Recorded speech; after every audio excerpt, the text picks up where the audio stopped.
You are listening to the cycling podcast at Our Giro d'Italia, brought to you by iWalkUp, flexible loans built for small businesses.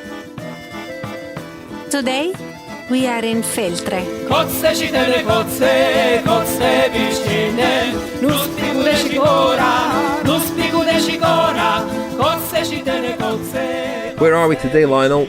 We're in Feltre today, Richard. We've come over Monte Grappa from Treviso, home of Tiramisù, well, the disputed home of Tiramisù, the joint home of Tiramisù, and big climb on the route of Our Giro today.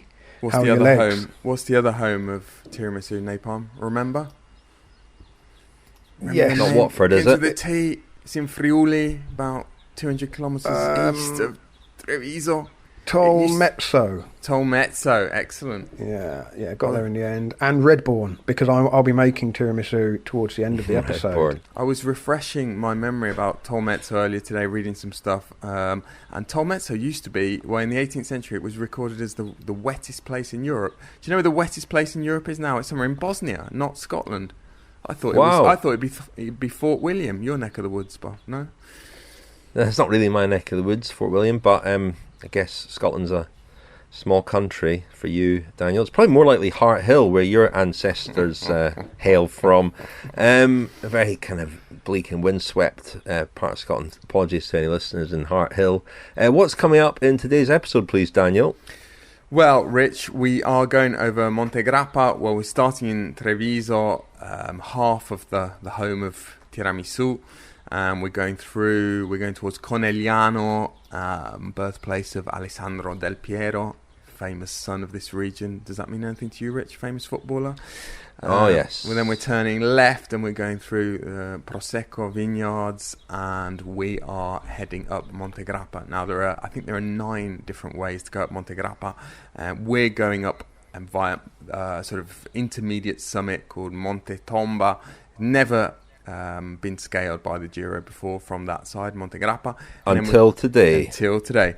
And then I'm not sure Napalm will make it this far because his chat was pretty pessimistic before the episode. But the peloton, the Our Giro peloton, will be flying down the other side, slaloming down the other side into Feltre.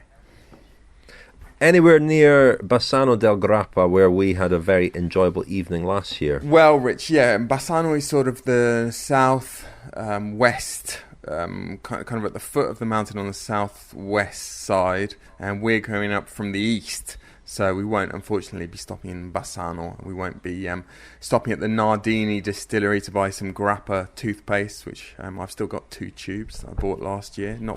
I wasn't very impressed with it, actually. But yeah, it's going to be a grandstand. It's going to be a blockbuster stage and a big descent down the other side to Feltre, and that's why today we're going to be talking mainly about descending. And those who have succumbed on descents, who have struggled on descents, those who have triumphed on descents in the history of the Giro d'Italia. Yes, and we've got some interviews we'll be hearing from Christian Vande Velde, who had a nasty crash at the Giro, which he reckoned affected his career. On the route today, Rich. We were actually passing the spot, unfortunately, for Christian. Sorry, Christian. And Steven Kruijswijk, who some of you will remember, lots of you will probably remember, lost the 2016 Giro when he crashed on the Agnello, on the descent, being put under pressure by Vincenzo Nibali. We'll hear from him, and we'll hear from Simon Yates, who is renowned, I think, as one of the better descenders in the peloton. So lots coming up, but we probably had the tail of the Tapa there, have we? But have you got anything to add, Lionel? Well, Daniel keeps going on about this wonderful descent into Feltre. So why does the RGT cycling stage that we're doing stop at the top of Monte Grappa? It's just climbing all the way for us. Imagine a turbo session where you literally just got on your bike and just sat there, because you'd be freewheeling. It'd be great. Absolutely fine. All you'd have to do is sit on the saddle. Well, Napalm, as usual, I was thinking of you because in 1982, the Giro hasn't been over Monte Grappa that many times, but in 1982 it did go over Monte Grappa, and they went down the other side towards Feltre, and the road wasn't tarmac. The road that they went down that year wasn't tarmac. It was a gravel road, and there were punctures galore. Beppe Saronni, who was one of the favourites to win that Giro, punctured 6 times on the descent. His team ran out of spare wheels, and so did the neutral service car.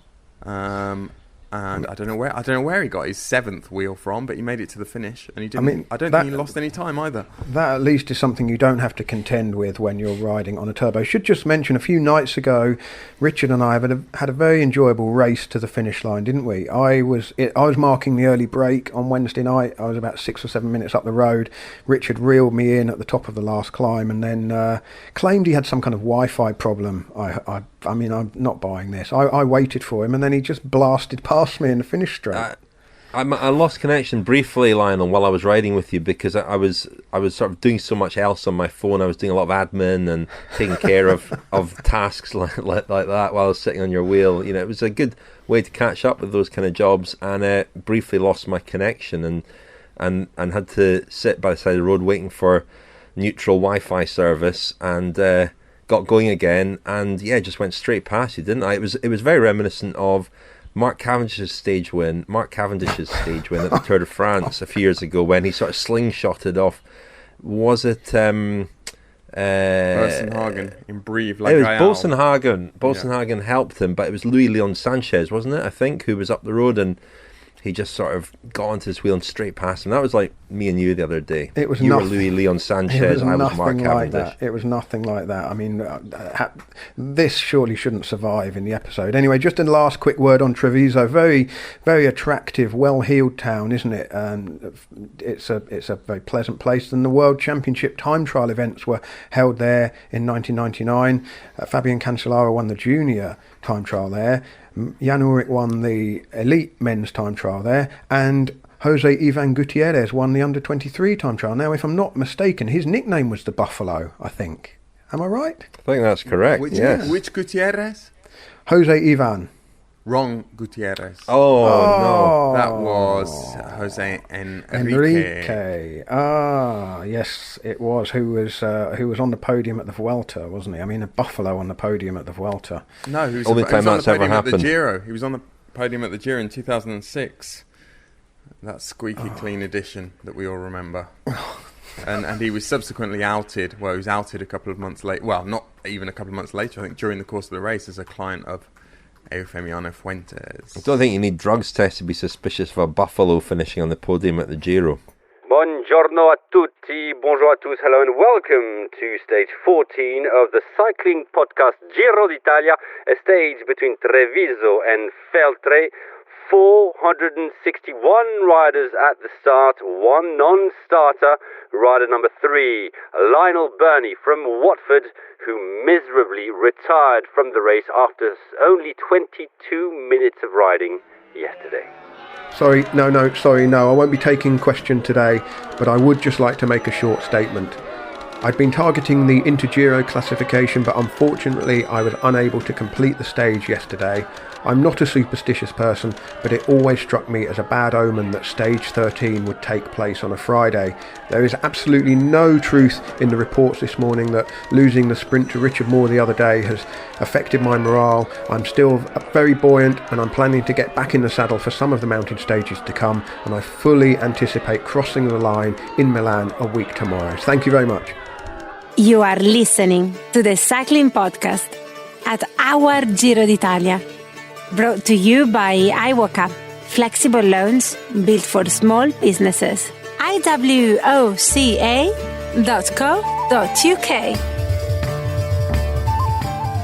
Thank you very much to iWalkup, our headline sponsor, without whose support we wouldn't be there, covering our Giro. Where are we, Lionel? I ask you that every day. We wouldn't be covering our Giro with daily episodes without the support of iWalkup. Thank you to them. And iWalkup, as we said a couple of nights ago, have been accredited by the British Business Bank to offer Sybil's. Sybil's, Lionel? Daniel, do you know what Sybil is? Well, all I think of when I hear Sybil is Basil Fawlty's long-suffering wife in Fawlty Towers, but I'm imagining that's not right. I think of the Odyssey. You think the Odyssey, you think Fawlty Towers. Anyway, it's not that. It's nothing to do with Faulty Towers. Probably fortunately for Iwaka, Faulty Towers not the sort of business they're probably looking to support. But SIBLs are the Coronavirus Business Interruption Loan Scheme, SIBLs for short, and these loans offer a lifeline potentially for businesses at the moment. Very favourable terms. You start repaying only after a year. The government pays all the interest in the first year as well. So if interested in a SIBL, register that interest at iwaka.co.uk. You can go there now and register your interest. And while you're there, there's an awful lot of information there for small businesses about various support and loans available at the moment. Not all of them through iWaka, but the information is on their COVID hub. Well worth having a look if you run a small business. Amarcord. I remember... Lionel, where are we? Well, we're in Treviso. We're not here to talk about cycling, are we? What are we here for, Lionel? We're here for the World Cup. Sort of. Which World Cup is that? Well, the Tiramisù World Cup.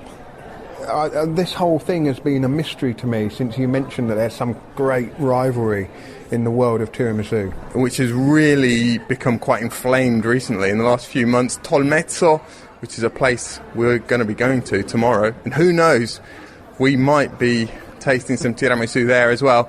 But Treviso, and in particular, the restaurant we're standing outside, Alle Beccherie, which kind of means at the butchers, they claim to have invented tiramisu not that long ago. We're only talking 3 or 4 decades ago, but I think we should go inside without further ado, because they're going to close the kitchen pretty soon, and find out what's what. Well, first impressions, firm. Tasty, quite bitter chocolate on the top. Incredibly smooth and creamy though. A lot of chocolate on the top, isn't there? I'm Andrea Corletto and I work in a restaurant Beccheria. In principio non si diceva tiramisù, ma si diceva... So what was the gist of all that, Daniel? Well, Lionel, fasten your seatbelt. First of all, the name. So originally it wasn't tiramisu, but tiramisu, which in Trevigiano, so the dialect of Treviso, means pick me up. Why pick me up? Well, the Signora Campeol, so the lady who used to own this restaurant, formally registered this recipe in 1972 after she started eating a version of what we now know as tiramisu during what was apparently quite a difficult pregnancy. The Signora Campeol's mum gave her a mix of coffee, beaten egg and biscuits as a kind of tonic, a pick-me-up during her pregnancy. She duly had the baby, came back here and started talking to the chef about how to turn this egg, coffee and biscuit concoction with a bit of added mascarpone into a recipe. Didn't have any alcohol in it, precisely because it was created for women giving birth or about to give birth, and indeed their children. Everyone's got their own recipe now, and you'll find grandmothers who put rum in, or grandmothers, that's what Andrea told me anyway, that put rum in, or marsala, but the original recipe has no alcohol at all. On the whole tiramisu wars with Tolmezzo, he says that it's true that the Hotel Roma in Tolmezzo used that name for a dessert first, but it was a different dish served in a cup and quite different from what the world now thinks of as tiramisu. The first people to get the recipe formally ratified were the Campeol family, and Le Beccheria was the first restaurant in the world to have tiramisu on its menu. Andrea was pretty confident as well that their version tastes better. Well, that's all very well, but who actually won the Tiramisu World Cup when it was held in Bologna? Abbiamo vinto noi. And they won. That was it, that's the last word on the matter. Domani andiamo a Tolmezzo. Comunque, il Giro d'Italia va a Tolmezzo. Andiamo nella Birnie. Well, chaps, that was way back in, when was it, Napalm? 2018? It was just 2 years ago. Feels like a lot longer ago, doesn't it? It does, not least because, you know, there's been another Tiramisu World Cup since then, and it seems to have changed format. It's now an individual competition, and it was won last year by a gentleman called Fabio Pela. Well, he won the original. There are 2 prizes, 2 Tiramisu World Cups. One's for the original recipe, and the other one is for the creative recipe, and that was won by Sara Arrigoni. And she made a mojito-flavoured tiramisu. I'm not sure I approve of that. No. And they both then flew to the as representatives of as a sort of tiramisu envoy to some kind of bigger food festival in Brazil. And there was even a junior Tiramisu World Cup last year, but we don't cover that in the cycling podcast. No. Under 23 Espoirs tiramisu. That's below our pay grade. At what point can you start putting booze in it? Is not in junior level, Well, I guess. Can't put Marsala wine in it at junior level. No, I mean, of course, as discussed in the clip, it originally wasn't supposed to have any booze in because it was designed for pregnant women initially. That's right. Anyway, I can see the buff's eyes are glazing over like a piece of cross starter that you might find on the breakfast buffet at the Giro. Well, I remember. I mean, that was my first day back on the Giro in 2018. Really? I flew in thinking I was joining up with a bike race, only to find myself in the middle of some kind of food festival, pudding festival, and it was the Zoncolan stage, wasn't it? It was, yeah. Yeah, and we nearly missed it because literally the biggest stage of the race. I was just wrapping my tasting spoon back up in its napkin before. You see, I can't remember who won the Zoncolan stage, but I can remember who won the Tiramisù World Cup. What does that tell you? It was a day where, well, you and I went up to the top of Zoncolan in the rickety old bubble car. Actually, I can't remember. Chris. Daniel went missing that day. We never found out what happened to him. I'm not going to reveal Until that now. now. Anyway, we should really talk about cycling. It was the day of the royal wedding as well, and the happier days for Harry and who Meghan. won the stage? Chris Froome. I do remember now. Harry. Chris Froome. Chris Exactly. Froome. Simon Yates chased him all the way to the line. It was like a foreshadowing, wasn't it? Maybe Yates cost himself the Giro that day, and maybe Chris Froome will tell us that in a future episode from Our Giro. But anyway, back to the topic in hand, which is going downhill, and we're looking at a few sort of Giro tales of descending where the Giro's maybe been won and lost on the downhills. And you mentioned, Daniel, that we're close to the scene of a very bad crash for Christian Vande Velde, the American rider, who, well, we're going to hear from him in a moment, but can you maybe put a bit of context to Christian's interview? The sort of genesis of this, well, the interview and, the reason for which we're talking about this today. So Christian Vande Velde had a terrible sequence of crashes, which sort of coincided or started really with the most successful period of his career. So in 2008, he finished fourth in the Tour de France.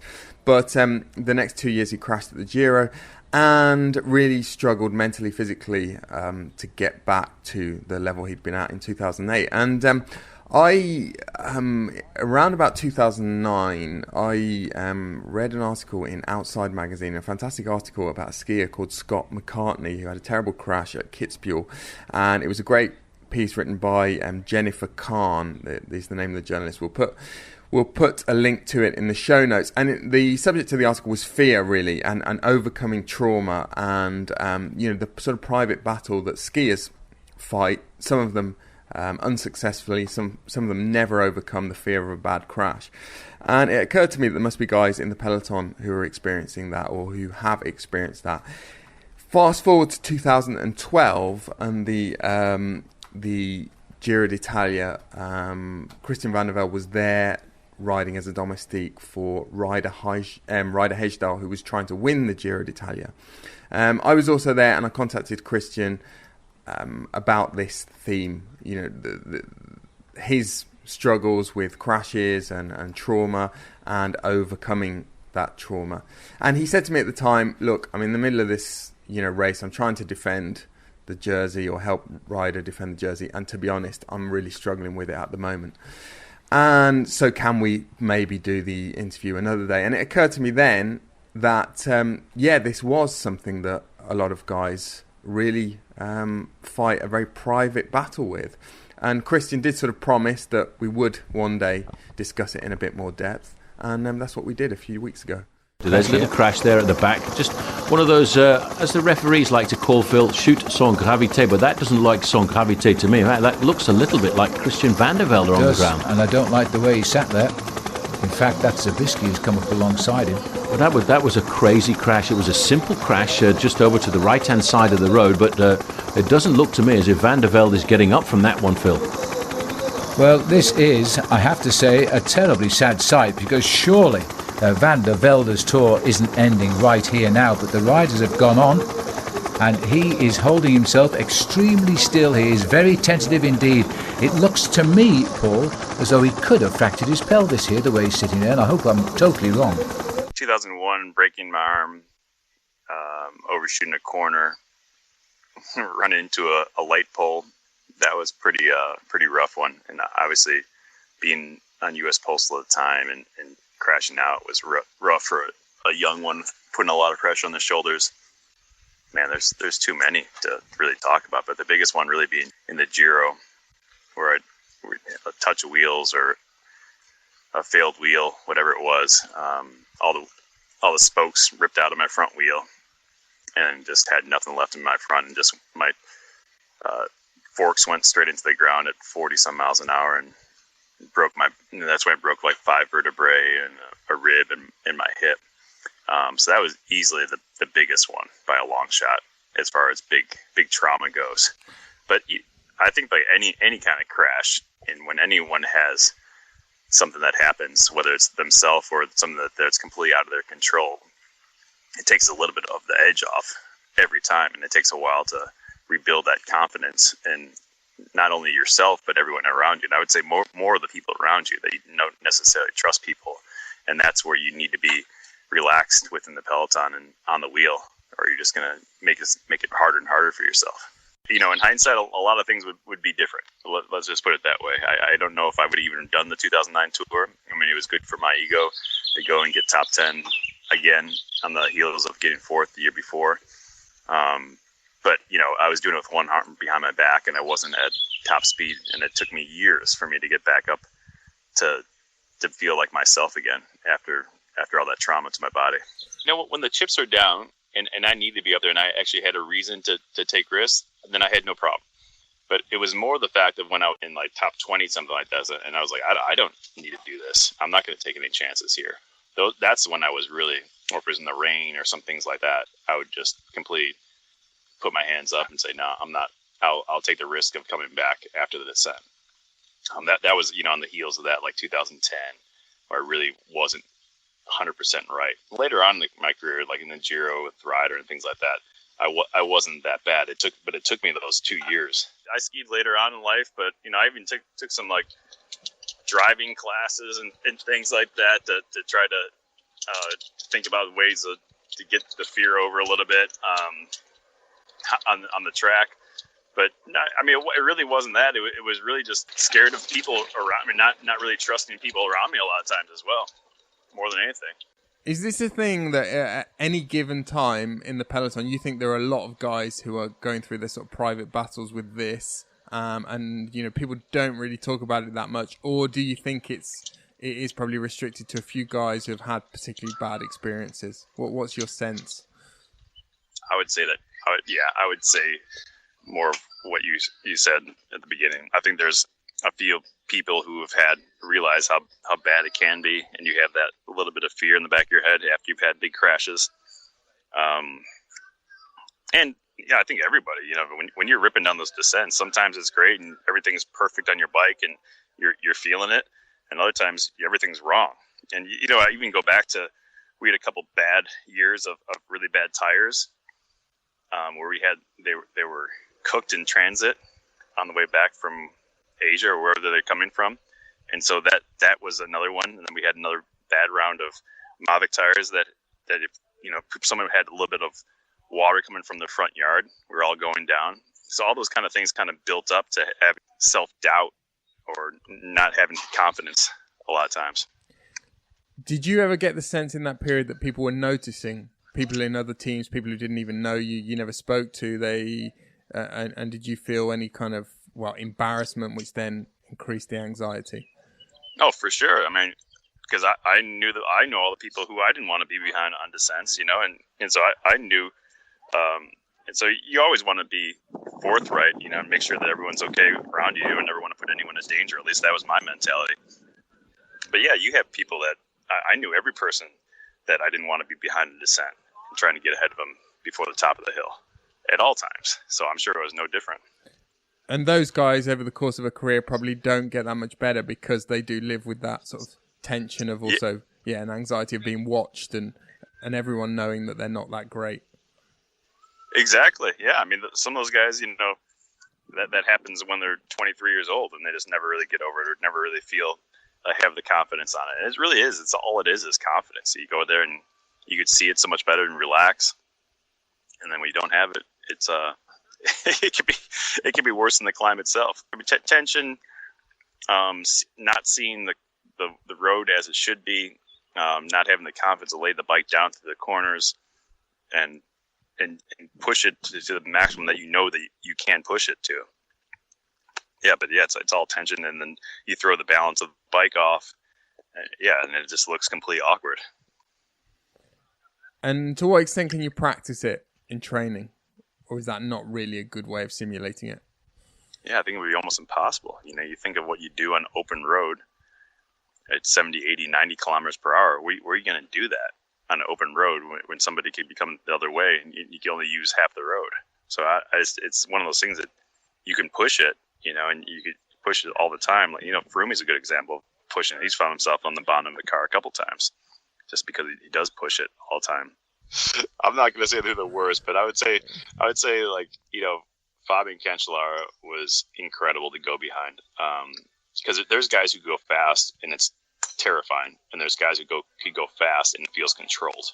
And it's a big difference. It's like being with a great driver and you don't feel like you're going that fast, but the way he goes to the apex of the corners and the braking, everything is perfect. Whereas you could still be going 100 miles an hour, whereas somebody's going 90 and you feel like you're going to die the whole time. So Fabian was that guy that you could follow and absolutely destroy a descent and not feel like you really took that many risks. Chute à l'arrière du peloton, cycling podcast team car at the back of the pack, please. Seb PK there, interrupting this episode from Our Giro to remind us to tell you that it is sponsored by Stitch Fix. Do you fancy a little pick-me-up? Stitch Fix is an online personal styling service for men and women where an expert stylist picks clothes just for you based on your taste, size and price preferences and sends them straight to your door. Perfect if you want to discover something new, or if you don't like clothes shopping, or if you're not really leaving home at the moment. Traditional clothes shopping isn't an option for any of us just now, but Stitch Fix are here to help you treat yourself without leaving the house. Stitch Fix personal stylists, who all work safely from home, are ready to select you 5 surprise items. How does it work? Well, it's easy and actually really fun. You go to the Stitch Fix website, complete a style profile about your clothing preferences, shapes, sizes, and what you like to wear. Then it's over to your stylist, who will hand select and send to you 5 items of clothing and accessories, which you discover when they arrive at your front door, along with a card including outfit inspiration and style tips.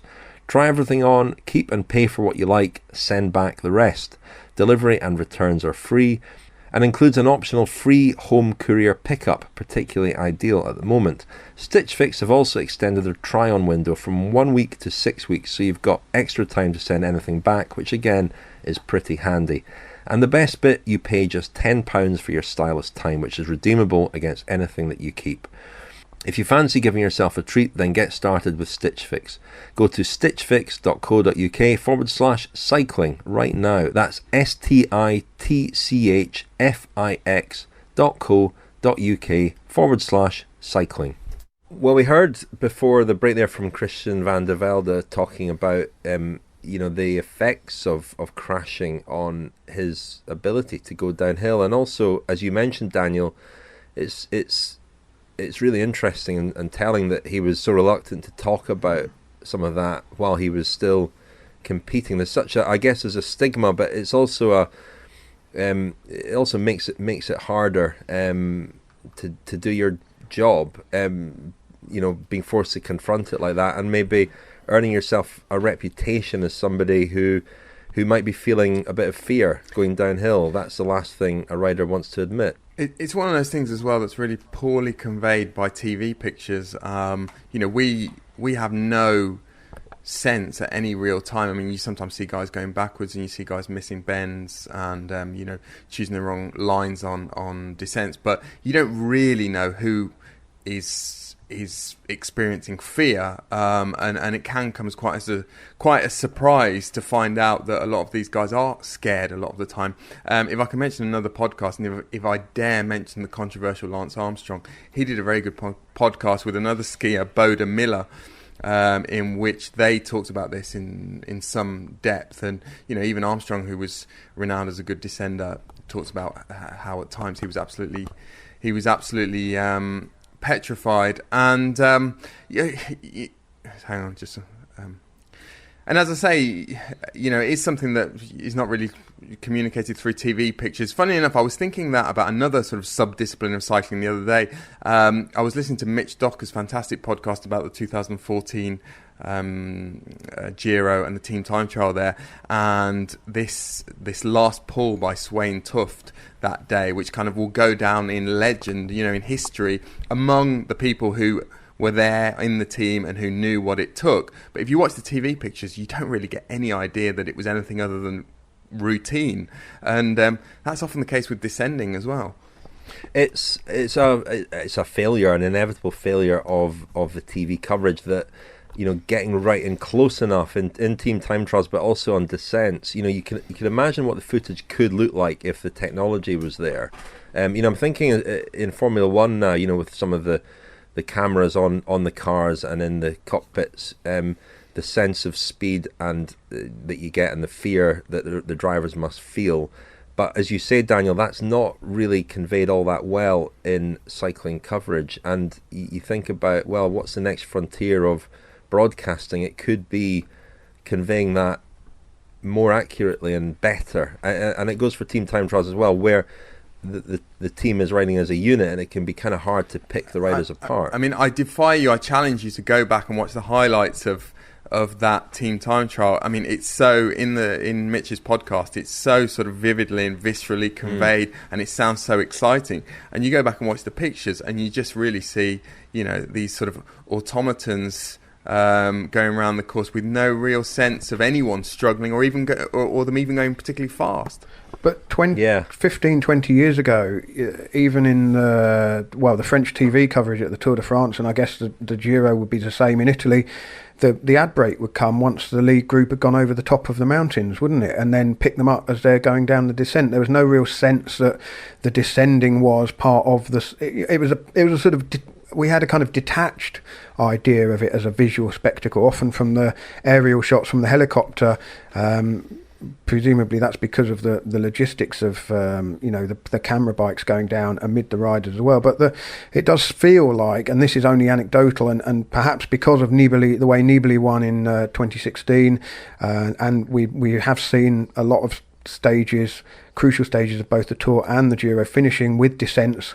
It does feel like the descending has become a more appreciated part of stage racing in perhaps the last 6, 7, 8 years or so. I think more emphasis is given to it now. Just to bear that out, there's one team that has worked extensively with a descending coach. There's a gentleman called Oscar Saez, who's got a sort of downhill mountain biking and I think motocross background, hasn't he, Rich? Anyway, he has been working with what is now Jumbo-Visma for a number of years. And just on that, Napalm, it now being given more importance. I remember him telling me that his first ever presentation to that team, I think it was about 2011 or 2012, he brought up an article from, I think it was Cycling News, about Andy Schleck. Andy Schleck was talking about how he'd done all this work in the wind tunnel, and he went on and on about it for paragraphs and paragraphs, and then he just mentioned, he alluded to the fact that in his opinion, the descents were too dangerous in the Tour de France the previous year, or something along those lines. And Oscar Saez, sort of used this as an example to the riders that they really should be devoting as much attention to descending as they do to things like time trials. One of the interesting... I spoke to Oscar Saez as well. One of the really interesting things he told me was one that he would work with road professionals on mountain bikes, get them to get on mountain bikes, because in downhilling on a mountain bike, crashing is a sort of accepted part of it. You can't really work out where your limits are unless you occasionally go over them. And downhill mountain bikers will actually study footage of crashes and really analyse where they've gone wrong and where to put it right the next time. The road riders can't do that because that sort of footage doesn't probably exist a lot of the time. Again, going back to an earlier Our Giro episode, I thought in the interview with Richie Port, Daniel, the bit that appeared on the Friends feed. He talks about his crash at the Tour de France a couple of years ago, where his wheel locked up, and how at the time he was criticised for being a bad bike handler and for making a mistake, when actually it was an equipment failure, and there was actually nothing at all that he could do about it. But then I remember just seeing the incident and coming to that conclusion too, that it had been a mistake by Richie Porte. But Oscar Saez says that he can get riders to go downhill quicker, but his number one priority is safety, and his number two priority is safety, and his number three priority is safety. But number four priority is tiramisu. Speed. Oh, nice link back. But you mentioned Nibali, Lionel, and he is the rider who perhaps is most renowned for his descending skills, and he's also somebody who sometimes makes mistakes. I'm thinking of the Olympic road race in Rio, or whether he makes a mistake is open to question, but he crashes sometimes. But importantly, that doesn't seem to affect him in the way that it maybe does affect some other riders. And in 2016 at the Giro, a few months before that Olympic road race, you could argue that he certainly laid the foundations for his Giro win that year on a descent. There we go again, the Cannibali, the Vincenzo Nibali fan club from Tuscany, where he was based as an amateur. Ragazzi, una reazione a caldo, non avete mai dubitato? No, fin dal primo momento lo sapevamo che andava a finire così. Sì. Infatti questo giro l'ha vinto, se l'è meritato. Una parola in inglese? No. Dai, no, siamo italiani, giusto parlare italiano. Forza Nibali. Forza Nibali. They didn't want to speak any English, but I think you got that. That was the Cannibali, Vincenzo Nibali's long-time fan club, just saying how happy they were and how they never really doubted that he was going to do it. Remarkable performance by Nibali, and we've seen his fan club at various races before, the Tour de France last year. The Cannibali, they follow him wherever he goes, and it will be a long night of celebration for them, I think.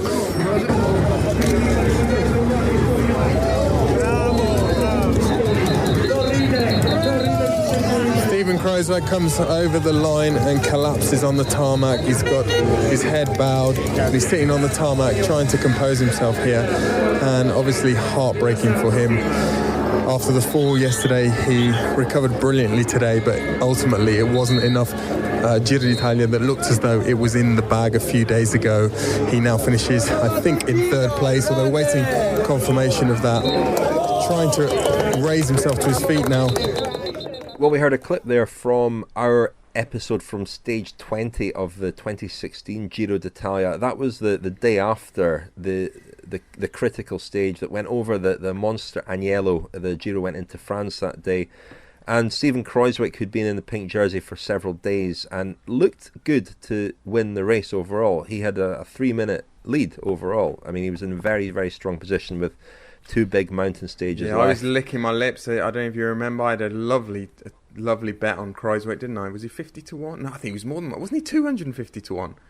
I was offered the chance to what do you call that? To take the he was payout. He was an outsider. He was an outsider, wasn't he? But he had sort of ridden into a very strong position. And if you look back at his record at the Giro over the years, he'd been building up to that, and he was lacking a strong team. The team that is now Jumbo-Visma, you can probably trace its development into the team that's become back to that 2016 Giro, when they weren't really able to support Kruijswijk as much as they could, and also they didn't know they had a rider like him possibly capable of winning a Grand Tour. But on stage 19, as they crested the Agnello and began the descent, disaster befell Kruijswijk.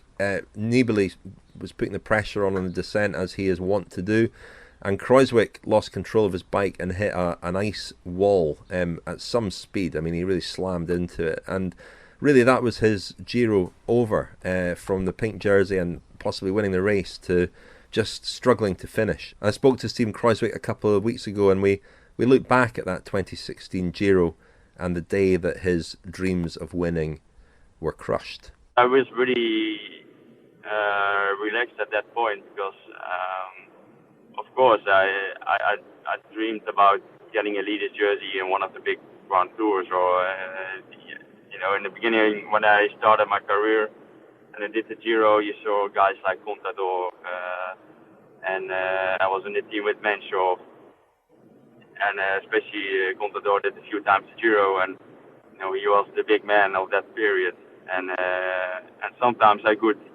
fight with him in a race, and that was so gave me so much confidence to fight for more. And that year in 2016, at that stage when I took the lead or the jersey at the end of the stage, I was so proud of myself that I achieved this just to be for one day or maybe 2 days already to have that pink jersey on my shoulders and not. I didn't steal it. It's not like I came from a breakaway. I just fought for it like for 2 weeks, and I got it from the best riders, from Nibali, Chavez, and guys like that. And that was really for me a big achievement in my career, just to put on the leader's jersey in a big race, and I really dreamed of that. And so I was quite relaxed that I fulfilled that dream.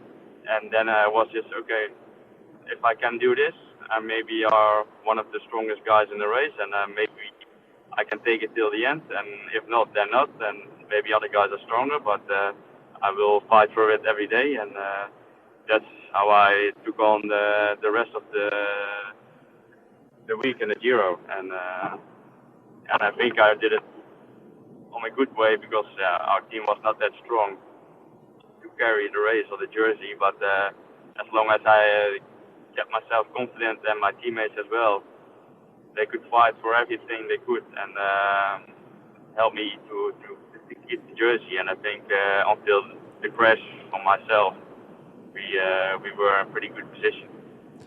Yeah, I mean, going into that stage, how were you feeling? Were the efforts starting to tell? I mean, did you feel that the race was yours to try and win, or did you recognise that you had another 2 really hard days ahead of you? No, for sure. I knew there were 3 really hard stages to come, but also after the day I took the jersey, we had the mountain time trial, which I finished second and took a lot of time again on my competitors. So I was really confident that I was also uphill, actually the strongest guy in the race. So as long as I kept it tactically in the right hands, then I could control the guys. And the stages that followed, I always had one guy who wanted to work with me. One day it was Zachary, one day it was Valverde, then it was Chavez. It was always somebody with his own ambitions that were good for me. So for me, it was just looking for the right guys on the right day. And, Valverde was really on the hunt for a stage win.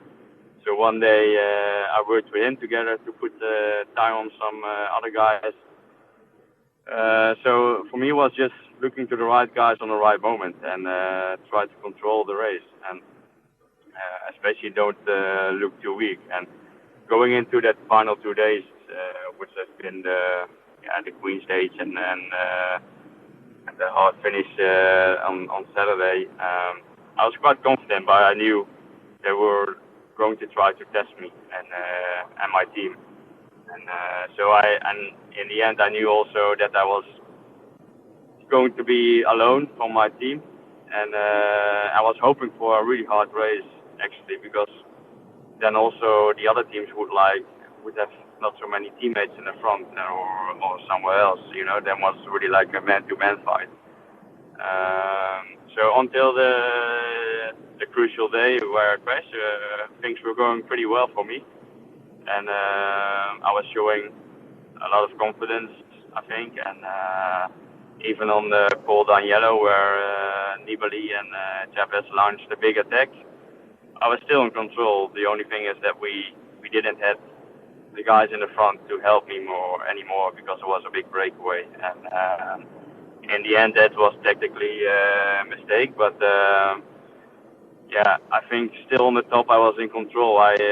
For sure, I was not easy to follow them, but I was still on their wheel. And we dropped again another few guys like Valverde, Maika. So it was for the other guys to fight for the podium and for me to control my position. And as long as I would follow the first ones in the race, I was in a perfect position to maintain that maintain the lead. And I think if I didn't crash, they would have been fighting for the second and the third place, just to keep off the other guys instead of attacking me. And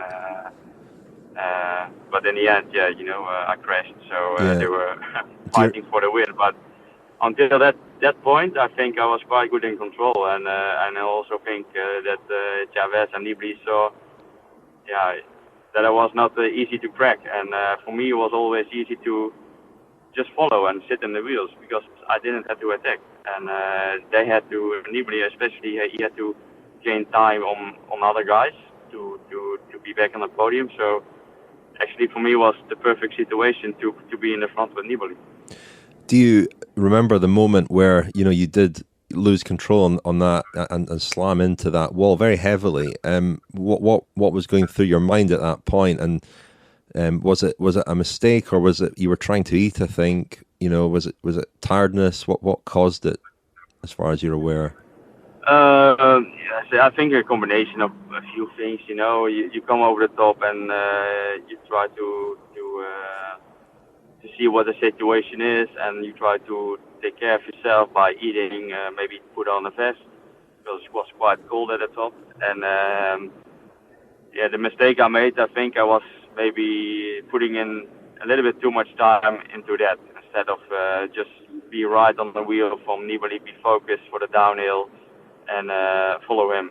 And I was maybe too much in my mind with, I have to eat, I have to drink, there's another climb coming up, take care of yourself, fuel up, and be ready for the final. So maybe I was doing that too much, so I lost a little bit of control to be right on his wheel. And he was going full in the downhill. And the thing is, I wanted to make up some ground by speeding up in the downhill. And in the end, I estimated the corners a little bit to.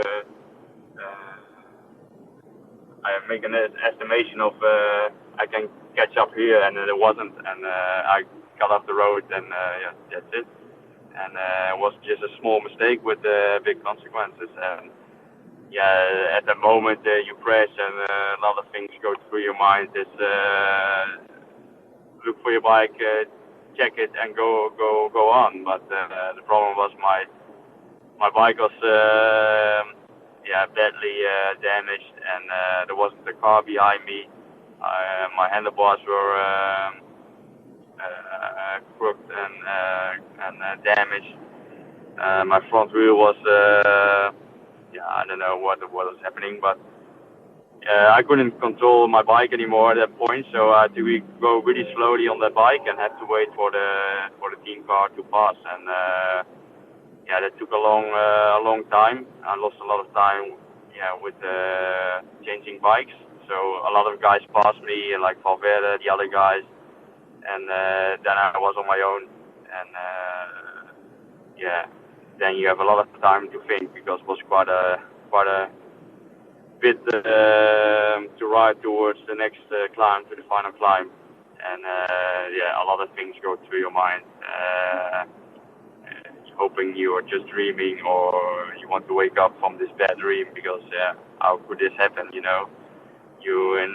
from one perfect situation to the worst situation you cannot even imagine. And and in that moment you start to realize that it's out of control, and you're not gonna win the Giro probably. And after 20-25 minutes you start also to feel the pain from the crash, and then you have to do one final climb full gas as much as possible. But it wasn't a nice finish of the stage, because you're losing the Giro. So. Yeah. I mean, I don't think descending isn't a weakness of yours, is it, or anything? I know your team has done over the years quite a lot of work on descending. Have you ever worked with Oscar Size at all, or? Yeah, true. Yeah, we did some training, especially with him. I don't think it's my weakness, but nowadays it's more like some guys got really good at it and are ready to take risks in downhills, and I might be not that guy to take a lot of risks. So,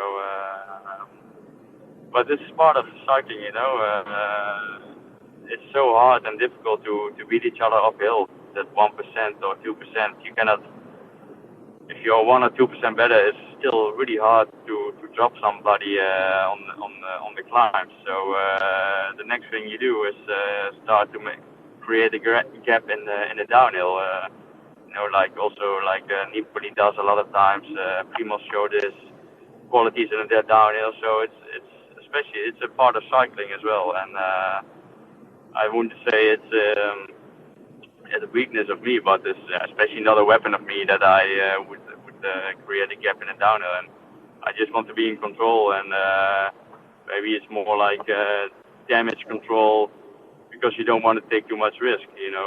Everybody once in a while crashes in a downhill, and you see things can be over by then. But the last few years, every race I rode for GC, you have to follow, and you have to follow the best and the fastest down the hill, and I did, and without any mistakes or that I was scared or anything. So it's not a weakness of me, but I think you have to put attention to it. That is part of cycling, and that's also why we do a lot of the recons of the stages from the Grand Tours, just to see how is this downhill. Do you have to be in front? Is this tricky downhill, or can it be slippery? You have to suck up all the information that you can get to go as quickly and safely to this downhill, and that's how I take it in the race. Just a point of order from the pronunciation police. Are we going with Steven Kruijswijk? Our friend Dan Hackenberg said Kruijswijk. Yeah. But we're a quasi-British podcast, aren't we? Sort of. Speak for yourselves. Anyway, Napalm. But I think the thing is that when you're talking about the big mountains, the riders have been on the limit physically going up. The fatigue is setting in, the mental concentration of climbing, focusing on the rivals around them, calculating whether or not they're reaching the limit, working out what they've got left in the tank.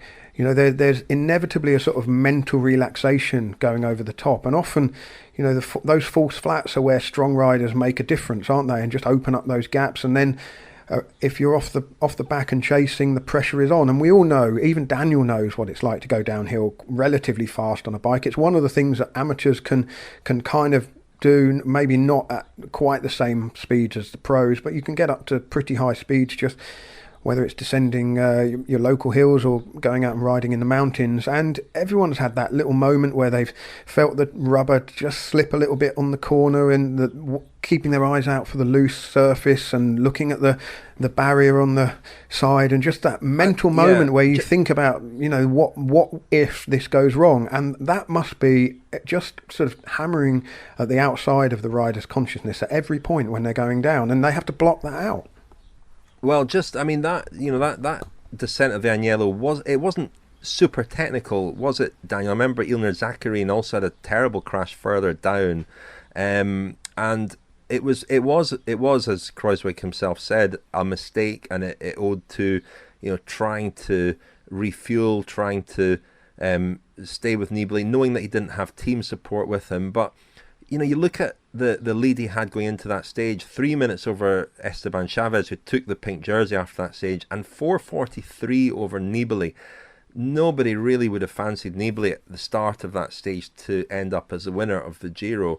And I guess the question is, if we cast our minds back to 2016, would Kruijswijk have won that Giro had he not crashed? Yeah, I think he definitely would, and it's definitely not the only Giro that's been won and lost primarily on descent. If we talk about the greatest descenders ever in the Giro and in cycling generally, one name that always comes up is Gastone Nencini, who won the Giro in 1957. He was from Tuscany, had a bit of a peculiar nickname that's difficult to translate into English. It's Pelaccia da Discesa, which kind of, I've translated it as the rawhide of the descent. There's a little passage here from a book written by a guy called Giacomo Pellizzari a couple of years ago. He may well have been the strongest of all time in this sport, within a sport. He came down like he was on skis, Gastone. His descents were giant slaloms. His confidence through the hairpins was disarming. Apparently the rocks used to start rolling down towards the valley a second before he swept past, as though even they were afraid. They rained down on the back of whoever was in front of him. Cold sweats, a breath down the neck. Whoever was ahead of him was done before they even knew it. So that was Nencini and Napalm. Well, the rawhide of the descents. Would it be better as the cowboy of the descents? I don't know. Is that taking it too far? Pelaccia kind of means it's kind of a tough sort of animal skin. Right, okay. I'm not particularly au fait with sort of cowboy terminology, but rawhide, I don't know. I thought that sounded quite good. But Nencini was supposedly one of the best ever, but he also lost. He was a chain smoker as well. He wasn't was, and a painter, an amateur painter apparently. Wow. But he lost a Giro on a descent as well, because on the Gavia in 1960, and the Gavia is probably one of the most unpleasant descents, one of the most dangerous descents the Giro ever does. And Nencini was all set up to win the Giro ahead of Jacques Anquetil on that descent, and in fact he opened up a massive gap. But he got some duff information. I don't know whether, I think he was reading the old sort of ardoisier, they call it in French, the blackboard. And he got a bad time gap or the wrong information, and he sort of sat up at the bottom of the descent, and it allowed Anquetil to recoup some of what he'd lost, and Anquetil ended up winning the Giro by 28 seconds. So Nencini kind of fluffed that. Another one that was sort of decided on the descent was 1979. Knut Knudsen was very well placed to overhaul Beppe Saronni in the final time trial there, but in one of the last mountain stages he crashed the stage to Pieve di Cadore, and that scuppered his chances. There was some fantastic beef that I revisited the other day between Saronni and Moser after that stage. Just 10 minutes of them just sort of thumbing their noses at each other and sticking their tongues out live on Italian TV, saying, you should have chased, no, you should have chased, no. No, you shut up. Yeah, look at my face, that kind of thing. But we really should do more. We should do more, well, it'll probably be next year at this point, but on the Moser-Saronni rivalry, because it was that the pettiness was absolutely supreme, and also the intensity. And Moser, one thing, we've talked a bit in the last couple of weeks about how parochial Italian cycling was in the 80s in particular. But Moser won 240 races in his career, which is, staggering. A staggering number. But anyway, did Beppe Saronni come get to the end of the argument and say, I'm a bothered? That it was that kind of, very much that kind of thing. Napalm, you're like this. Just on that 1979 Giro, did you know that 2 days after the Giro finished, the riders were sort of press-ganged into taking part in what was called the Gran Fondo d'Italia, and they were asked, or they were called upon to ride from Milan to Rome, 660 kilometres. 59 of the riders in that year's Giro took part. The main names, Saronni and Moser, opted out, but they arrived 19 hours later in the Olympic Stadium in Rome, and it looked like that the TV program was Superstars. They had a sprint after a 660 kilometre stage on the athletics track in the Olympic Stadium in Rome. The only thing that would make that better is if they had to do wild camping. Then we could make a series for Explore about it. Explore. Brilliant. Another one, 1987. Yeah. Oh, sorry, Rich, were you going to... No. Sorry, 87. 87, chaps. Could you say that was decided on a descent?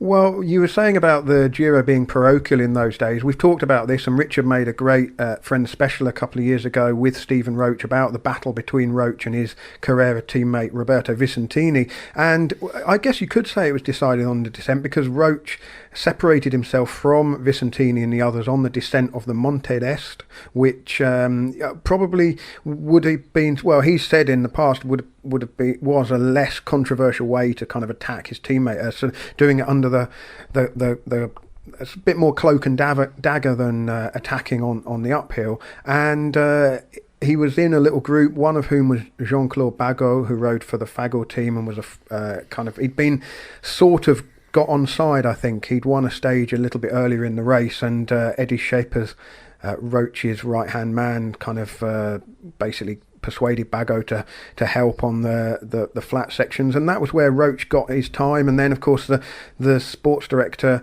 Davide Boifava, came alongside and told Roach to stop riding, and Roach said, no, I won't, and so on, and the whole Carrera team imploded on the road. And you could say, well, would Roach have been able to stitch up his teammate going uphill? Possibly not. Going downhill was maybe seen as an easier way to get away.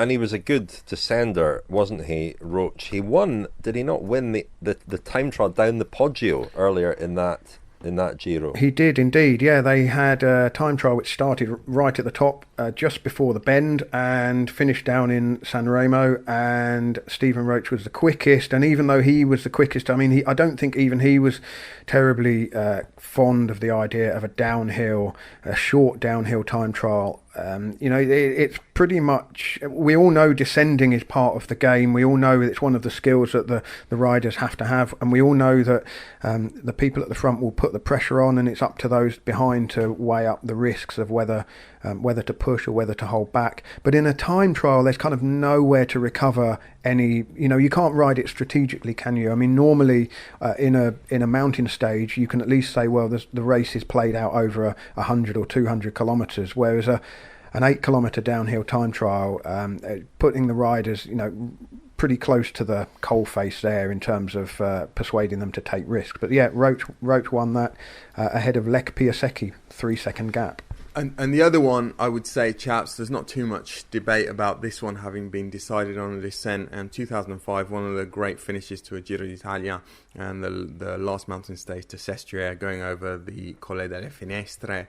And there were probably 4 riders in with a chance of winning the Giro overall at the top of the Finestre. That was De Luca, Simoni, Ruhano, and Savoldelli. Savoldelli was behind over the top of the Finestre. Savoldelli, one of the great descenders of all time. And the Falcon. Il Falcon. And actually, we can hear a bit of just a few seconds of what happened now. Savoldelli vicinissimo a Gonchar. Alessandro. Mamma mia, è proprio così, incredibile, come al solito Paolo Savoldelli sta rendendo questa discesa incredibile, bellissima, e tra poco raggiungerà e forse rimarrà con Sergei Gonchar, ma bisognerà vedere se vorrà guadagnare ancora qualcosa in discesa. So Savoldelli made up a huge amount of time on the descent there of the Finestre, and he went on to take a very narrow victory in the Giro. But yeah, definitely one of the supreme Giro descenders, and probably one of the best descenders of all time. And again, Rich, as you were saying earlier about Nibali, Nibali does make mistakes on descents, and I always think it's the ability to correct the mistakes that's the key factor. I remember an unbelievable descent that Peter Sagan did into Gap in the Tour de France a couple of years ago, and it was just mistake after mistake. Pretty much on every corner he made a mistake, but he was able to correct it because he was so loose, he was so relaxed, and he was so agile on the bike. A little known fact about Paolo Savoldelli: who does he share a birthday with, both date Miguel and year? Indurain. No. Well, no, incorrect. Same year. Richard Moore. Correct. Right. Yes, we are exactly the same age. Stefano Garzelli. Paolo Savoldelli. Stefano Garzelli shares a birthday with Indurain. He gets the cool nickname the Falcon, and I get the Buffalo.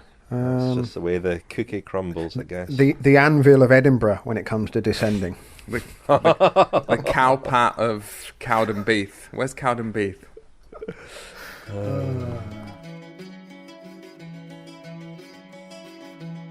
The cycling podcast at Our Giro d'Italia is supported by Science in Sport. Science in Sport, fueled by science. Thank you very much to our long-time sponsor, Science in Sport. We heard a clip from a 2016 episode earlier, and that was the first Giro we did in its entirety, and it was thanks to the support of Science in Sport, who have stuck with us ever since, and are still offering 25% off to all our listeners with the code SISCP25 at scienceinsport.com. Thank you to Science in Sport. And speaking of fueling, Il ristorante. Tiramisu is, in my opinion, the finest of Italian desserts. I don't think, controversially, that gelato aside, desserts are Italy's strongest area culinarily. But tiramisu is from the north of Italy, so up towards the Austrian border.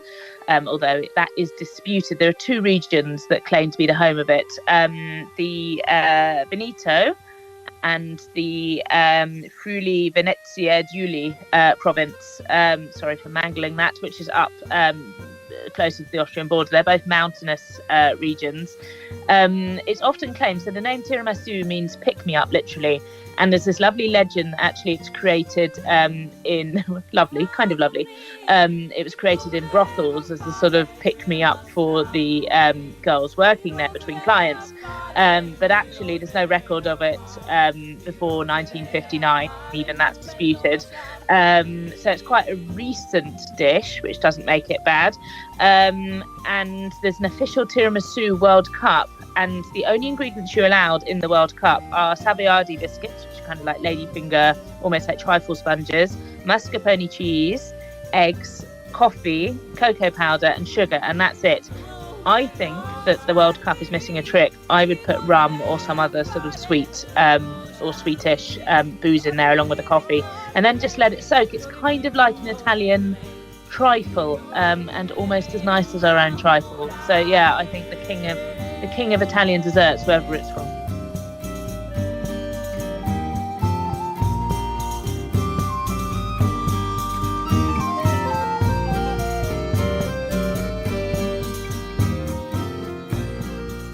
Okay, the tiramisu, my first thought was it looked delicious. My second thought, more, putting my scientific hat back on, was it had a slight leaning Tower of Pisa look to it. I was a bit anxious that it was about to collapse onto the plate. But generally, very positive. I was a bit worried that you hadn't really let the biscuits soak enough, because if you zoom in, you can see they're a bit pale in the centre, like you haven't quite let the coffee and booze soak into the middle of it, so they might have been a bit dry. I don't know whether they were a bit dry. No, I'll say that they weren't. No, they weren't. I did have an issue with that came from one side. The other side, I possibly overdid it because the biscuits were collapsing, and as I was putting them into the dish, so I was perhaps sort of balancing one end out with the other. The mixture was masala wine and espresso coffee from our coffee machine, and that worked a treat. And I have to say that we ate it, that picture was taken the evening it had been made. It was much firmer and really kind of blockish, brick-like the following day. And actually the flavour, in a nice way, the flavour improved overnight as well. Yeah, I think it is like trifle. It improves from sitting around. Brick-like is a quality that I look for in my desserts, so I'm impressed by that. There's a very generous layer of cocoa on top. I could almost feel my throat constricting. Did that make you cough because you took a bite? A couple of little moments where it caught in my throat. Yes, I must admit. Dangerous stuff at the moment. Very dangerous. Well, I just wonder, would it be enough to get me out of the group stage in the Tiramisu World Cup? Well, I think that you'd certainly. You perform fairly strongly with that, but I would be, as a nitpicker, I'd be worried about those biscuits. I think you'd need to reassess your soaking protocol for the next round.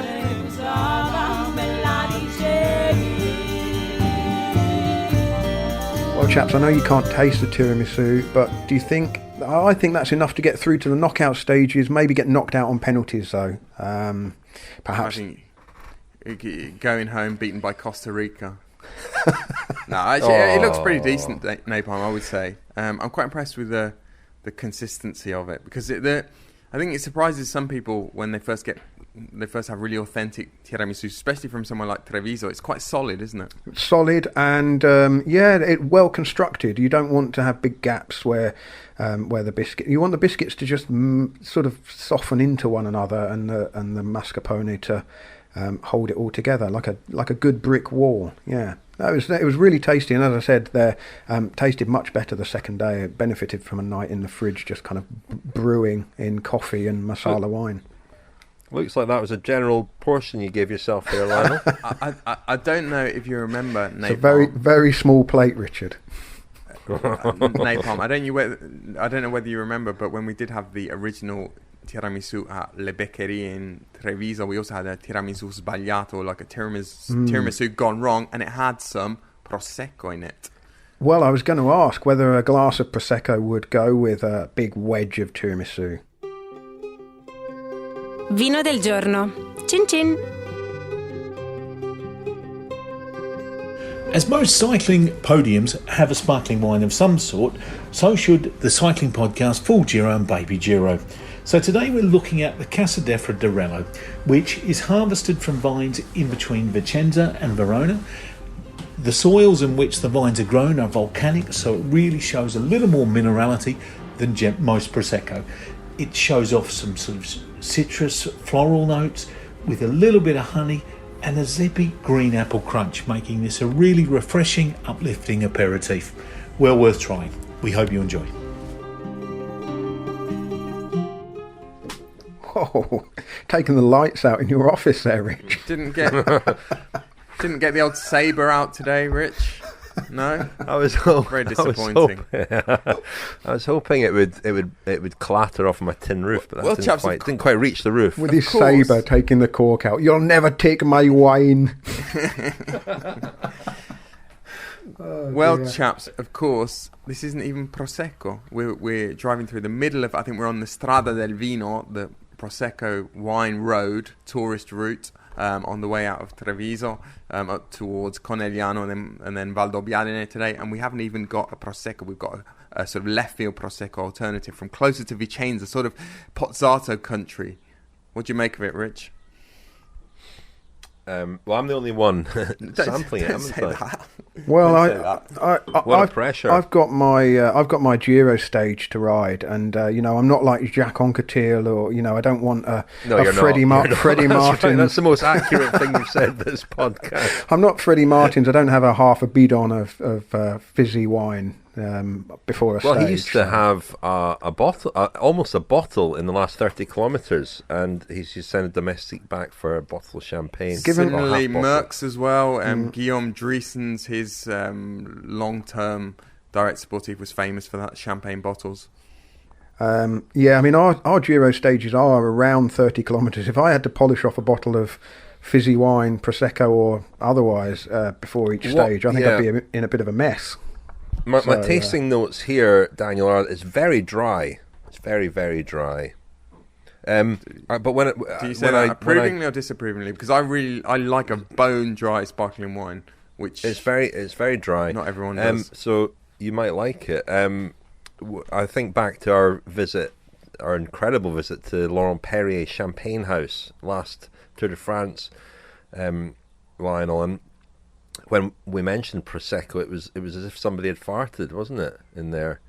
And Cava drew an even worse response. It didn't go down well, did it? I tried to kind of lighten the out. It was a very grand atmosphere, and I didn't realise that the done thing was not to compare one of the finest champagnes with the sort of, well, as you remember, Daniel, when we were in the Friuli region, and the very flamboyant man in his linen suit, and he had his sports car outside, and his moccasins, and sort of mocking the British for polishing off all of the Prosecco that they crate up and send over to us. There was a bit of an edge to that, wasn't there? So I can see maybe it's not quite in the league of champagne, perhaps, but this isn't Prosecco anyway. But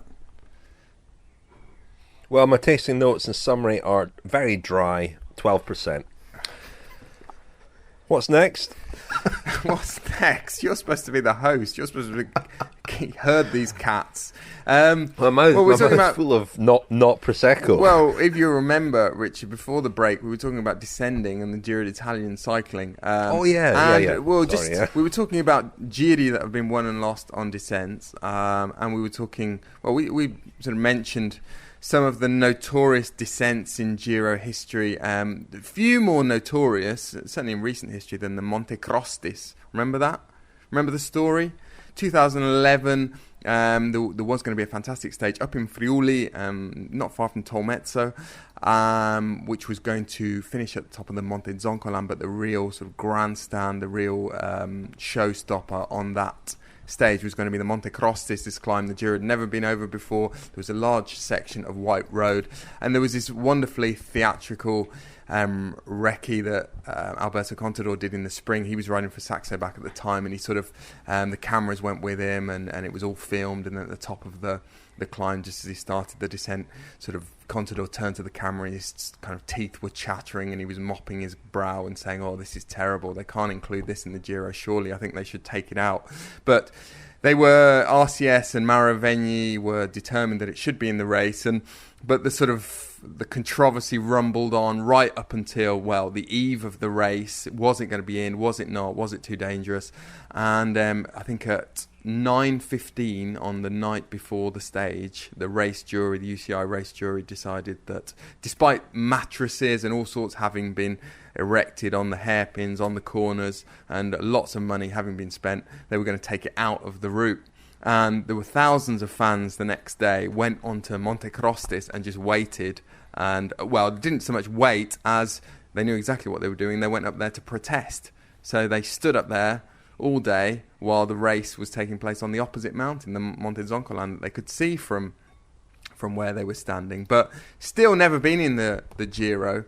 The gentleman, the sort of regional governor Enzo Cainero, who was sort of responsible for the Zoncolan being in the Giro the first time, said that recent Contador were assassins for scuppering his hope of the Monte Crostis being in the Giro. So that's a very infamous one, chaps. The Gavia I mentioned, I think that takes some beating. Very narrow, very dangerous. But generally, the Giro is obviously synonymous with the Dolomites. The descents in the Dolomites are generally not that bad. I mean, if you can imagine a Dolomite napalm, if you can picture a Dolomite, they often look at, you can imagine like a chalk ice sort of sprouting out of the top of a wrapper. The ice cream bit being the rocky part, the instantly recognisable Dolomite part, and then the wrapper being a fairly sort of shallow, the sort of wooded, grassy bit where the road is generally plotted. You don't tend to get these big sort of drop-offs and big precipices in the Dolomites, and the hairpins are generally quite wide, and not the most formidable descents on the whole. Well, you mentioned earlier Daniel Peter Sagan and his ability to descend and make up for mistakes through being loose and relaxed on the bike, and it's tensing up, isn't it, that often leads to mistakes and crashes, and that ability to be relaxed is very important, but difficult too if you're scared, and that appears to be part of the trick, as we'll hear in our next interview from a rider who is renowned as a good descender and also a great bike handler, Simon Yates from Mitchelton Scott. I believe a lot of it is how you grow up. You always see the guys who come from mountain biking or cyclocross, they're great bike handlers for a reason. I think riding the track also helps, which is obviously how I started. So I think, those sort of things really improve your descending, and you'll learn a lot of it just from being a kid, just from growing up riding a bike. I didn't do anything to really, I'm not trained to descend, you know what I mean? Like some people work on it because they're not very good at it. But I think it comes naturally with some things, how you grow up. And like big crashes, of course, it always takes a long time to have confidence again. But I've luckily never crashed on a descent. A lot of the descents here are really technical. But here in Andorra, they're all smooth roads, which I think makes a big difference. You go to different parts of the world and the descents are in terrible condition. So I think it really depends. Of course, the more time you do something, the better you'll become at it.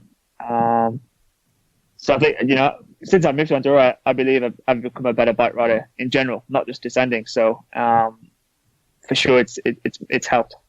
There's always a bit of a race. Say we're going over a climb and then we're coming onto a long descent. There's always a race to the top anyway to fight for position. So you have a good position on the descent. But half the time, it's just to get in front of these guys who you don't want to be behind. I won't name names because I don't want to. They're good riders, and you put them in any other race, they're good descenders. It's just that, at this level, every millimeter counts, every centimeter counts on the road. So, but there's say two handfuls, of guys who you want to be in front, and unfortunately for me, they're all strong guys. So it makes my job harder to get in front of them on top of the climb, and that we have a good position. So yeah, there's a few. And do you often still experience fear on descents? Would you say that you do? Oh, for sure. I'm very confident in my ability and also my equipment, which I think for me personally has the biggest effect on confidence is my equipment. When I fully trust a tire or a bike to or the brakes, to be able to stop, and that's the biggest advantage or disadvantage you can have.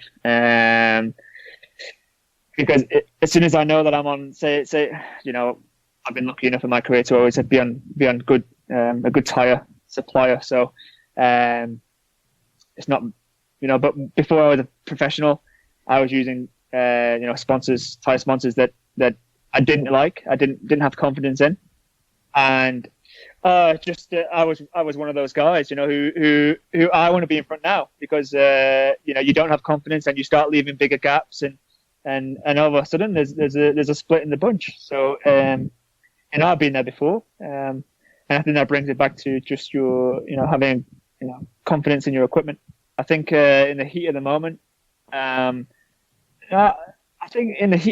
we're really racing and it's going down, I don't even think about it anymore. It's not something that crosses my mind. It's you're completely focused on the race, not really on descending, making sure you're taking the corners correctly and stuff. It almost comes naturally at that point. Well, Simon Yates there, very interesting. I thought, certainly not bigging himself up as one of the best descenders, but admitting to that thing that a lot of riders don't really want to admit to, which is fear. Because admitting fear means often making yourself vulnerable and encouraging others to try and exploit that perceived vulnerability on descents. And I thought it was fascinating hearing him talk about knowing which riders do struggle on the descents and how there's a race to kind of avoid them. I've heard also Oscar Saiz, actually the descending coach, talk about how the fear or the apprehension of the descent can really affect good climbers. In the final parts of the climb, it can leave them also feeling kind of unrelaxed and a bit stiff. In the closing stage of a climb, which can affect their performance going uphill as well. The nerves starting to jangle ahead of the descent. But yeah, interesting. I don't know if there's anything else that you picked up from Simon Yates, either of you. Well, just on that pressure factor, Rich, and the sort of fear that can build in some riders as they approach a summit. It was something that Merckx, I think, really capitalised on in late in his career when he was no longer making the difference on the climbs. He would often attack just before summits, just simply to begin the descent. With pressure already on his adversary. It was something he tried a lot in 1975 against Bernard Thévenet, and it didn't ultimately work, and Thévenet beat him. But it was also a sort of sign that Merckx's powers were waning. But, Nibali did that a lot in 2016 as well.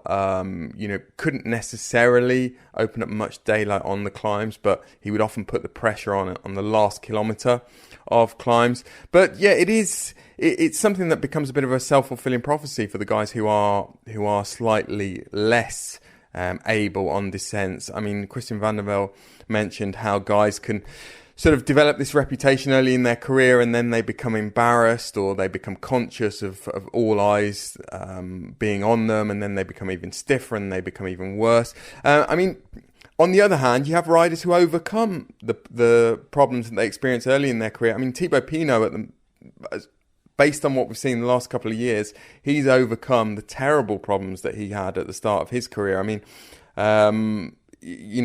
in 2014, they sort of ruined his Tour de France, his issues on descents. There were comments from other riders. I remember Romain Bardet saying that he did everything he could to try and avoid being close to Pinot on descents. And again, that was something which exacerbated the difficulties that Pinot was already experiencing. I would throw Chris Froome into that mix too. Somebody who, when he began as a pro, his bike handling skills were lacking. And then, after a few years, he was a guy who could attack on descents and lay the foundations for a Tour de France win, certainly on a descent on the stage that finished into Luchon in 2015, perhaps, was it, I think? 2016. And also the Giro that he won in 2018. He obviously attacked on the Finestre, but on the descent, he made significant gains there too. Yeah, it's interesting, that Tour that Froome effectively did win on the descent, didn't he? It was almost like Team Sky had got so fed up with being sort of criticised for strangling the race on the first sort of big mountain top finish, that they tried something else and pulled off the element of surprise. And I think that still is something that is quite important when it comes to assessing the descents. If everyone kind of knows that this is going to be a descent where some gaps could open up, everyone's a bit more kind of alert and ready for it. But the element of surprise on those stages where they finish down in a town rather than up at the top, and it keeps us entertained and interested in the race these days. Whereas in the past, as I said before, you'd often think, well, that's the stage kind of done, everyone will get down to the finish now in the order that they went over the top, and that isn't a given these days, partly I suspect because of the techniques, partly because of the equipment as well, so it's become it perhaps was an underestimated dimension to bike racing even by the riders until the last decade. And as Kruijswijk said, the part of the reason for that is that the margins between the top riders on the climbs are so small now that it can pay off to focus a little bit. Well, think of the energy required to gain 30 seconds on a Hoare category climb or first category climb compared to 30 seconds opening up in really a couple of hairpins on a mountain descent, can't it? I mean, that's the difficulty when it comes to going downhill. It's taxing mentally, physically, and the sort of the concentration levels required as well, not inconsiderable. Sitting here starting my second glass of bubbly here, I feel like I'm at a wedding.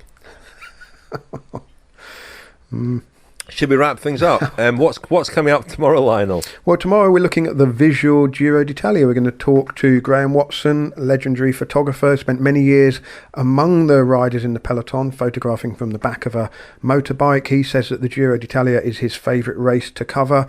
We'll also hear from some people on the kind of the style aspect of the Giro d'Italia, which definitely stands head and shoulders above the Tour de France and the Vuelta, doesn't it? I mean, you can't beat the Italians for style on and off the bike. And before we go, thank you to some friends of the podcast. Some of you who've signed up as friends of the podcast at thecyclingpodcast.com, where you will get lots of special episodes and also access to our first ever film, And So We Rode, with Connor Dunn and Larry Warbash. Just on that, very quickly, Rich, we have sent an email out to everyone who is registered as a friend of the podcast for 2020. If you haven't seen an email, do check your junk or spam folder first. And if you still can't find the email, drop us a line at contact@thecyclingpodcast.com. Don't kind of, labour on thinking, oh, why can't I watch this film? We want you to be able to watch it. So drop us a line if you're having problems, and Jonathan Rowe will sort you out as quickly as he possibly can. Please try not to kind of ask for tech support on social media. We have been having quite a lot of messages on Twitter, Instagram, Facebook. Very difficult for us to deal with every query on social media. So if you've got a problem regarding any of the audio or visual in the podcast, just write us an email and we'll get back to you. Yes, and thanks very much for all the feedback on the film as well. So from me, thanks to the following friends of the podcast: Murdoch McPhee, Jamie Brocklehurst, Pike Talbert, Adam Wright, Steve Lampier, and Alan Bissiker. Pike Talbot emailed us last week, and I haven't got around to replying yet. Pike, I'm a little bit behind with the correspondence because I've been riding and recording our Giro, but once the Giro's over, I'll clear through our inbox. But thank you from me to Richard J. Roberts, Dave Church, Dapper James, Garrett Turley, Andy Galloway, James Forbert, and Dapper Friebe. What? Thanks from me to John Reppy, Robert Summers, Newell Nordmark, Graham Lanigan, Oliver Reeves, and Michael Flynn. I wonder if Dapper James is actually James Dapper. Sorry, James. Yeah. Well, I mean, you provided the list of our friends. Sorry.